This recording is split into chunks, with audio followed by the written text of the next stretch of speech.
ముఖ్యమైన రోజు మనకి. ఎందుకంటే అంబేద్కర్ గారి గురించి పెద్దలు విశ్లేషకులు వారి గురించి తెలియని వారు ఎవరు లేరు. భారతదేశంలో ఇంత పెద్ద దేశం మనది. ప్రపంచంలోనే అతిపెద్ద దేశాల్లో భారతదేశం ఒకటి. అటువంటి భారతదేశంలో మారుమూల గ్రామాలకు వెళ్ళిన అంబేద్కర్ గారి విగ్రహం ఉంటుంది. అంబేద్కర్ గురించి మాట్లాడే వ్యక్తి చిన్న పిల్లలు కూడా తెలుసు. అంటే దానికి కారణం ఏంటంటే అతను రచించిన రాజ్యాంగం. బాగా చదువుకొని ఇంత పెద్ద భారతదేశంలో ప్రజాస్వామ్యంలో ప్రతి వ్యక్తికి న్యాయం జరగాలంటే ఎటువంటి రాజ్యాంగం ఉండాలో ఆలోచించి మరీ రాజ్యాంగం రాశాడు అతను రాజ్యాంగం వల్ల ఈవేళ భారతదేశంలో మనం ఇంకా ఈ మాత్రమే స్వేచ్ఛగా బతుకుతున్నామంటే దానికి కారణం అతను రచించిన రాజ్యాంగం. రాత్రి స్టార్ట్ అవుతుంది.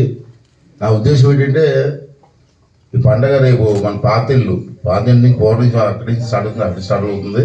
మనం స్టార్ట్ చేసేటప్పటికి 10-10:30 అయిపోతుంది. దానివల్ల ఏమవుతుందంటే తెల్లవారులు తిరగవలసి వస్తుంది. ఊళ్ళో చాలామంది పెద్దలు ఇబ్బంది పడుతున్నారు. నీళ్ళు పోసి ఆడవాళ్ళు కూడా తెల్లవారులు తిరిగేసి ఉండవలసి వస్తుంది. అంటే రేపు మనం ఎట్టి పరిస్థితుల్లో కూడా 8:30 ముందే స్టార్ట్ చేస్తే మనకి రాత్రి 2 గంటలు 2:30 గంటల జాగ్రత్త అయిపోతాయి.